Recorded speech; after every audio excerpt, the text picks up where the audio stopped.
अस्सलाम वालेकुम जी। तो गाइस कैसे हैं आप सब जी। मैं थोड़ा सा लेट हो गई हूँ वीडियो अपलोड करने में because I was so much busy. So sorry for late uploading the video. So हम स्टार्ट करते हैं पास्ट परफेक्ट टेंस से। पहले हमने पास्ट कॉन्टीन्यूस टेंस की बात की थी, प्रेजेंट टेंस हमने कंप्लीट कर लिया था। पास्ट टेंस में हमने पास्ट टेंस की हम बात करते, पास्ट कॉन्टीन्यूस भी हमने कर लिया था। अब हम बात करने वाले हैं पास्ट परफेक्ट टेंस की। पास्ट परफेक्ट टेंस की उर्दू में पहचान होती है चुका था, चुकी थी, चुके थे आता है। मतलब वो खाना खा चुका था, वो खाना खा चुकी थी। इस तरह हम लोग इसकी जो है ना पहचान हम यहाँ से करते हैं कि जिसके फ़िक्रे के आखिर में, उर्दू फ़िक्रात के आखिर में चुका था, चुकी थी, चुके थे आता है ना, वो होती हैं पास्ट परफेक्ट टेंस की एग्जाम्पल। ठीक है, जहाँ भी आपको लिखा नज़र आ जाए कि अगर आपको रैंडमली जैसे 9th-10th के बच्चों को क्वेश्चन आते हैं ना, उनके सिलेबस में है ये इंक्लूड। ठीक है, तो अब देखें ना, अब उनको कैसे पता लगेगा कि जी ये पास्ट परफेक्ट टेंस है, हमने इसमें ये फॉर्म लगानी है, हमें ये। सबसे पहले तो हमें जब तक ये नहीं पता लगता कि इसकी उर्दू में पहचान क्या है, तब तक हम आंसर नहीं कर सकते। मतलब तब तक हम उस सेंटेंस को इंग्लिश में ट्रांसलेट नहीं कर सकते जब तक कि हमें पता नहीं लगता कि इसकी उर्दू में पहचान क्या है। क्योंकि जितने भी टेंस हैं 12 टेंसेस मैंने आपको एक्सप्लेन किए थे, जितने भी टेंस हैं वो हर टेंस दूसरे टेंस से बिल्कुल डिफरेंट है। फॉर्म्स अलग हैं, हेल्पिंग वर्ब्स अलग हैं, स्ट्रक्चर अलग है। ठीक है, इस वजह से उर्दू में पहचान इसकी जो है वो चुका था, चुकी थी और चुके थे आता है। ठीक है, आगे हम बात करते हैं जी सिंपल सेंटेंस की। सिंपल सेंटेंस क्या होता है जी? अब सिंपल सेंटेंस, अब इसमें सिंगुलर सब्जेक्ट स्ट्रक्चर और प्लूरल सब्जेक्ट स्ट्रक्चर की बात करेंगे। अब हम सिंपल सेंटेंस में बात करने लगे हैं जी सिंगुलर सब्जेक्ट स्ट्रक्चर की। सिंगुलर सब्जेक्ट स्ट्रक्चर कौन सा होता है जी? सबसे पहले तो हमें पता हो जाए कि जी सिंगुलर सब्जेक्ट्स कौन कौन से होते हैं। ही, शी, इट, दिस, या कोई सिंगल नेम, अली ले लें आप, आयशा ले लें, कोई सिंगल नेम ले लें। ठीक है, अब इसकी हम स्ट्रक्चर की बात अगर करें जी, तो अब हम इसके स्ट्रक्चर की बात करते हैं। इसका स्ट्रक्चर ये है कि जी सबसे पहले होगा जी सिंगुलर सब्जेक्ट्स, सब्जेक्ट, देन जो प्रेजेंट परफेक्ट टेंस होता, पास्ट परफेक्ट टेंस होता है ना, सॉरी, उसमें हेल्पिंग वर्ब होता है हैड। तो यहाँ पे सब्जेक्ट का मतलब है कि जी सिंगुलर सब्जेक्ट स्ट्रक्चर, क्योंकि अभी हम सिंगुलर सब्जेक्ट स्ट्रक्चर की बात कर रहे हैं। तो सिंगुलर सब्जेक्ट स्ट्रक्चर कौन सा है जी? ही, शी, इट, दिस, ये वाले subjects, then had plus verb की थर्ड फॉर्म। अब देखें, जब हमने प्रेजेंट परफेक्ट टेंस की बात की थी उसमें भी हम लोगों ने वर्ब की थर्ड फॉर्म लगाई थी, लेकिन हैज़ हैव लगाया था। लेकिन यहाँ पे क्या हम लगाएंगे? यहाँ पे भी वर्ब की थर्ड फॉर्म ही रहेगी, लेकिन क्या है जी हेल्पिंग वर्ब चेंज होके हैड हो जाएगा प्लस ऑब्जेक्ट। अब अगर हम इसकी एग्जाम्पल की बात करें तो इसकी एग्जाम्पल में है जी वो बुरी तरह रो चुकी थी। शी हैड, मतलब कि मैंने आपको पहले भी बताया कि जी इसकी उर्दू में पहचान है जी चुका था, चुकी थी, चुके थे। ठीक है, और मैंने आपको ये भी बताया कि इसके स्ट्रक्चर में जो हेल्पिंग वर्ब है इसका हैड लगेगा। सो यहाँ पे क्या आएगा जी? She had slept bitterly. Then हम अब इसके प्लूरल सब्जेक्ट स्ट्रक्चर की बात करते हैं। तो प्लूरल सब्जेक्ट स्ट्रक्चर, सबसे पहले तो हमें पता होना चाहिए कि जी सब्जेक्ट्स कौन कौन से होते हैं। सब्जेक्ट्स कौन कौन से हैं जी? I, we, they and you, as you know, because मैंने आपको पहले भी मतलब प्रीवियस वीडियोज़ में भी ना मैं आपको एक्सप्लेन कर चुकी हूँ कि जी सिंगुलर सब्जेक्ट स्ट्रक्चर्स और प्लूरल सब्जेक्ट स्ट्रक्चर जो हैं वो कौन कौन से होते हैं। सबसे पहले तो प्लूरल सब्जेक्ट्स कौन कौन से हैं जी? I, we, they and you. And then इसकी हम स्ट्रक्चर की अगर बात करें तो स्ट्रक्चर, प्लूरल सब्जेक्ट के स्ट्रक्चर की बात करें, इसका एज इट इज़ है, सिंपल है। बस इसका जैसे सिंगुलर सब्जेक्ट का स्ट्रक्चर है ना, वैसे ही प्लूरल सब्जेक्ट का स्ट्रक्चर है। इतना ज़्यादा डिफरेंस नहीं है। बस जी स्ट्रक्चर में क्या है जी? पहले सब्जेक्ट, देन हैड, फिर वर्ब की थर्ड फॉर्म प्लस ऑब्जेक्ट। मतलब कि जैसे सिंगुलर सब्जेक्ट का स्ट्रक्चर है वैसे ही प्लूरल सब्जेक्ट का स्ट्रक्चर है। अब अगर हम इसकी एग्जाम्पल की बात करते हैं तो वो है जी हम गहरी नींद सो चुके थे। हम क्या है जी? हम की इंग्लिश वी, और हम जो है वो प्लूरल सब्जेक्ट है। तो प्लूरल सब्जेक्ट और सिंगुलर सब्जेक्ट का स्ट्रक्चर इसमें सेम होगा। तो यहाँ पे क्या आएगा जी? We had slept soundly. ठीक है। स्लीप, स्लीप की second third form sleep, slept, slept second form slept और थर्ड फॉर्म स्लेप्ट, ठीक है। और उसके बाद वी हैड, ठीक है। उसके बाद अगर हम इसके, अब हमने सिंपल सेंटेंसेस की बात कर ली है, अब हम आएंगे आगे नेगेटिव एंड इंटेरोगेटिव की तरफ। अब अगर हम बात करें नेगेटिव सेंटेंसेस की जी, तो अब हम बात करते हैं जी नेगेटिव सेंटेंसेस स्ट्रक्चर की। Negative sentence structure that means कि जो मनफी होता है, जिसमें हम नॉट लगाते हैं। अब अगर हम इसके सिंगुलर सब्जेक्ट स्ट्रक्चर और प्लूरल सब्जेक्ट स्ट्रक्चर की बारी बारी बात करते हैं, तो सिंगुलर सब्जेक्ट स्ट्रक्चर की सबसे पहले हम बात करते हैं जी। सिंगुलर सब्जेक्ट स्ट्रक्चर कौन कौन से हैं जी? ही, शी, इट, दिस, यहाँ को सिंगल नेम।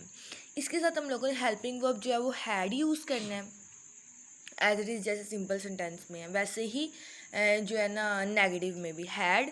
और उसके बाद सिर्फ जो इंक्रीज़ हो रहा है ना वो नॉट का इंक्रीज़ हो रहा है कि जी हैड नॉट प्लस वर्ब की third form plus object. Verb की third form as you know कि हमने सिंपल सेंटेंसेस में भी बात की थी, और अब हम नेगेटिव में भी यही बात करेंगे कि आपने बस ये याद रखना है कि जी जो पास्ट परफेक्ट टेंस है ना उसका जो हेल्पिंग वर्ब है ना वो एक ही है, हैड।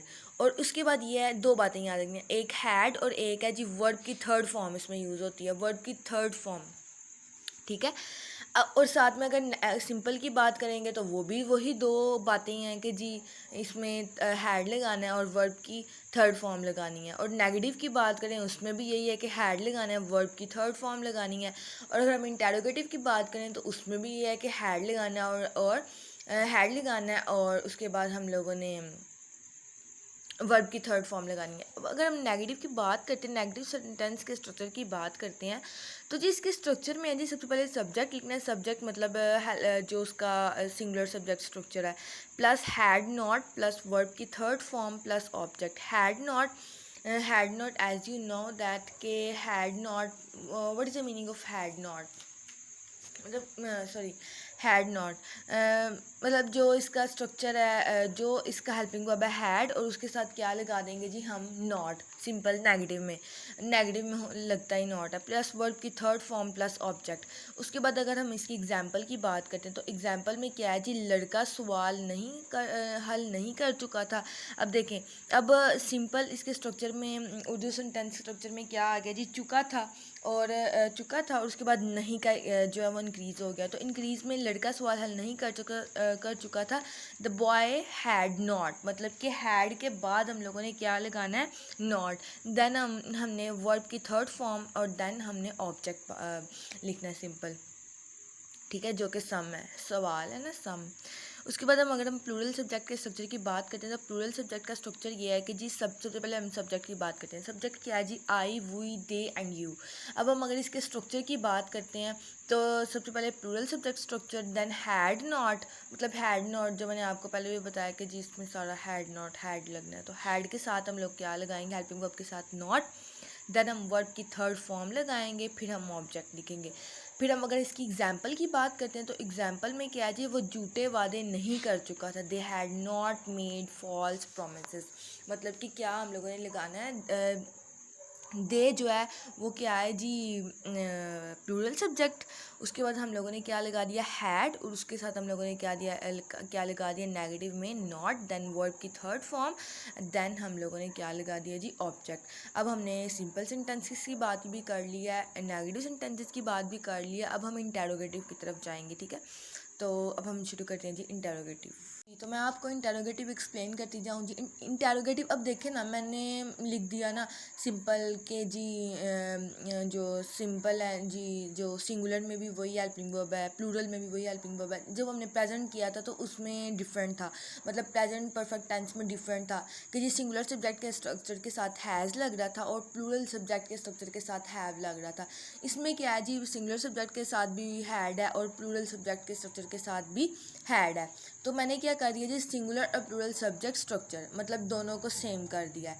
तो इसमें क्या आएगा, आपको पता है, आपको मैंने पहले भी बताया, और आप एज यू नो दैट कि आप पिछले जो मेरे सेशन है उसमें मैं सारा एक्सप्लेन कर चुकी हूँ कि जी जो है सिंगुलर प्लूरल सब्जेक्ट्स कौन कौन से होते हैं। और उसके बाद आपको पता है कि जो इंटरोगेटिव सेंटेंसेस होते हैं ना, इंटरोगेटिव सेंटेंसेस की यही पहचान है कि इसके जो शुरू में है ना, ऑलवेज हेल्पिंग वर्ब स्टार्ट में आ जाता है। जब भी हम इंटरोगेटिव सेंटेंस का कोई भी स्ट्रक्चर लिखने लेते हैं, मतलब जिसमें अगर क्या आ जाता है या कोई सवाल पूछा होता है, तो आ गया जी क्या वो दरख्त पर चढ़ चुका था, मतलब एक सवालिया अंदाज है, और साथ में क्या लगा हुआ है। क्या से तो हमें डेफिनेटली पता लग जाता है कि जी ये क्या है। और कुछ ना सेंटेंसेस ऐसे भी होते हैं कि जी जनाब उसमें क्या तो नहीं होता, लेकिन उनमें एक्सप्रेशन ऐसे शो कर देते हैं, या कब आ जाता है, या फिर कि वो कब ऐसा करेगा, तो वो भी इंटेरोगेटिव में ही आते हैं। ठीक है, तो उसमें भी हमने हेल्पिंग वर्ब जो है ना वो स्टार्ट में ही लिखना होता है, मतलब कब की इंग्लिश करके व्हेन, और उसके बाद हेल्पिंग वर्ब हम लोगों ने स्टार्ट में व्हेन, हैड, ये वो जो भी है। अच्छा, अब हम बात करते हैं जी क्या वो दरख्त पर चढ़ चुका था, had he climbed on the tree, मतलब वर्ब की थर्ड फॉर्म ही लगानी है हम लोगों ने, फिर हम लोगों ने ऑब्जेक्ट लगाना है जी।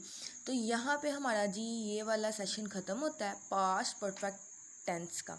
ठीक है, नेक्स्ट हम ना बात करेंगे जी उसके बाद इंशाल्लाह ताला। अब मैं डेली की वीडियोस अपलोड करती रहूँगी कि थोड़ी सी लेट हो गई थी, तो आज के बाद इंशाल्लाह डेली वीडियो अपलोड होगी। उसके बाद मैं वर्ड्स मीनिंग भी अपलोड करती हूँ, और अगर आपको मतलब आप डेली के वर्ड्स मीनिंग याद करना चाहती हैं, डेली के वर्ड्स मीनिंग, मतलब आप डेली के 5 वर्ड्स मीनिंग याद करना चाहते हैं with synonym, with antonyms, with meaning, with Urdu meaning, with English meaning, तो आप ज़रूर मेरे चैनल को जो है ना वो देखें, आप उसको सब्सक्राइब करें, लाइक करें, कमेंट करें। अगर आपको कहीं भी किसी चीज़ की कोई कमी लगती है, कोई चीज़ आपको समझ नहीं आती, तो आप मुझे कमेंट सेक्शन में ज़रूर बता सकते हैं। और बाकी मैं अब एक न्यू चीज़ स्टार्ट करने लगी हूँ, वो है जी CSS की प्रिपरेशन।